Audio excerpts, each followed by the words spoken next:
as soon as places discover a natural resource, you get what Seretse Khama managed to preempt and avoid in Botswana. Tanzania did discover in the end gas offshore. And this was 2012, and I was brought in to advise the then government. And I said, be careful. I told them the story of Seretse Khama and Botswana, and make sure that you build agreement as to who this gas is going to belong to. And they shook their heads and said, Paul, you've forgotten. You're in Tanzania. Nyereri's done all that for us. Everybody knows that. And what's more, it's offshore. It's not even discovered in the country. It's off the bloody shore. Of course it will belong to everybody. Everybody will know that. Well, it turned out everybody didn't know that. So the gas was offshore in the south of the country, offshore of a very poor region called Mtwara. And within months, there was a movement in Mtwara which had a chant, "It's Mtwara's gas." Right? Were you there to witness all the protests? Absolutely. Wow. Absolutely, because it got violent.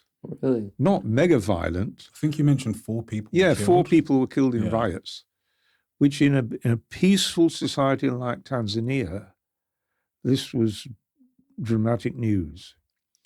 And the 6 months later, the head of the civil service said to me that the biggest mistake we made was not listening to that bit of advice about just make it clear to everybody that, of course, the gas belongs to all of us. And I was very conscious of that because of what happened in Scotland. We've got a very powerful Scottish Nationalist Party, which moved from no MPs to, at its peak, nearly every MP in Scotland was Scottish Nationalist, with the slogan, "It's Scotland's oil." Right? Even though it was off somewhere in the North Sea, it was Scotland's North Sea. So these pre-resource curse effects of saying it's out. There's 2 sides to it. One is the identity problem, which I just explained, a sense of it's ours, and the other, the problem of gleeful, we don't have to work anymore. And so one is a struggle over who should own it, and the other is a struggle about what should we do with it. Should we use it to build a better future for everybody, or should we throw a party?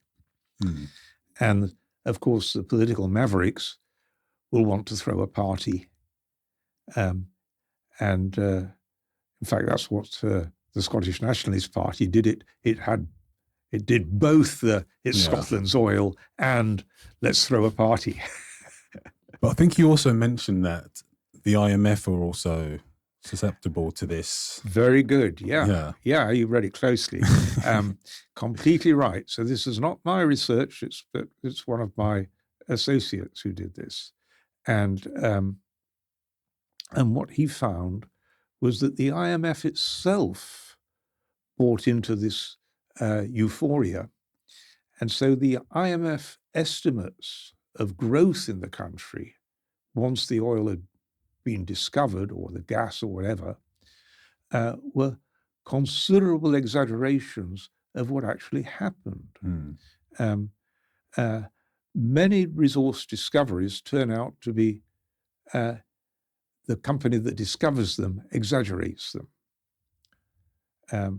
for all sorts of bad commercial reasons, right? The company quietly sells its shares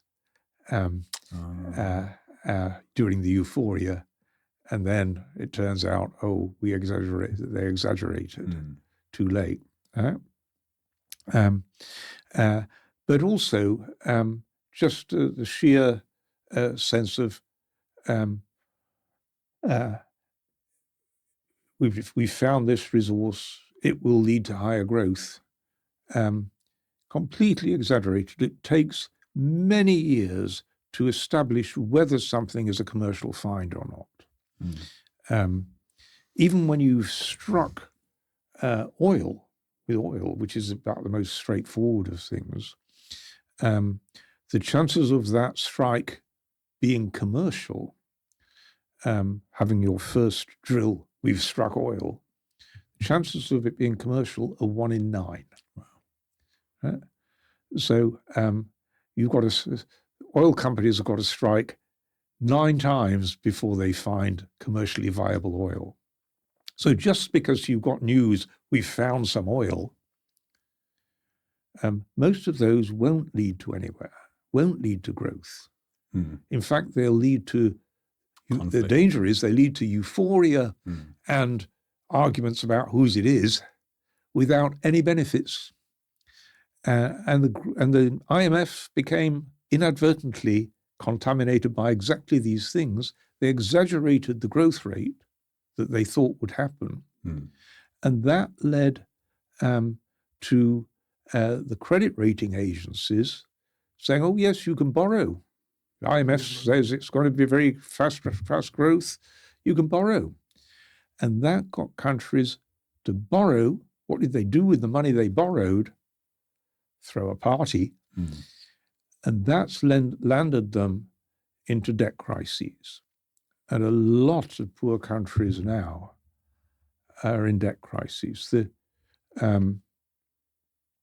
26 most heavily indebted countries in the world are now in crisis. So these are very avoidable tragedies from misuse of natural resources.